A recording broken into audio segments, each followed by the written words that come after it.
বর্তমান রাজ্যের শাসক দলের অভিযোগ আছে যে বিএলওর মৃত্যুর পিছনে অতিরিক্ত কাজের চাপ থেকে শুরু করে যাবতীয় কিছু। কিন্তু আমরা এখনো কোনো জেলা শাসকের কাছ থেকে সেরকম কোনো রিপোর্ট পাইনি যে কোনো ব্যক্তি ইলেকশনের কাজ করতে গিয়ে মারা গেছে। আর একজন এসছেন গুপ্ত শত্রু বাংলার খেয়ে পড়ে সিঙ্গুরের জমি অধিগ্রহণ করে জোর করে তাপসী মালিক ধর্ষিত হলো, খুন হলো, যার জন্য তিনি কলকাঠি নাড়ছেন।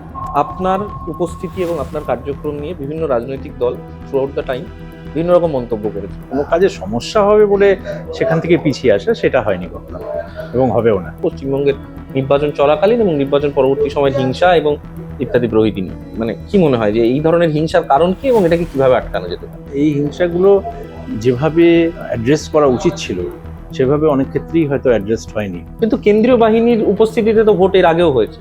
আমার ধারণা এই ইলেকশনে হিংসার সেরকম জায়গা থাকবে না। কি আলাদা হচ্ছে গতবারের থেকে এবার মনে হচ্ছে? যে ব্যবস্থা এবারে করছি এরকম ব্যবস্থা বোধহয় পশ্চিমবঙ্গের কোনো নির্বাচনে এর আগে করা হয়নি।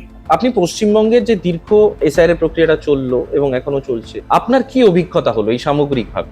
কাজটা খুবই কঠিন পশ্চিমবঙ্গে। কঠিন কেন? যিনি ভোটার তিনি সবচেয়ে ভালো জানেন যে তিনি নিজে ভোটার এবং তিনি আমাদের দেশের নাগরিক। তিনি যে কোনো সময়ই এরপরে আবার অ্যাপ্লাই করে তিনি ভোটার লিস্টে। সুতরাং এই নির্বাচনের আগে ভোটার লিস্টে যদি নাম না থাকে, নির্বাচন পেরিয়ে যাওয়ার পরেও তারা আবেদন করতে পারবে। আবেদন করতে পারবে।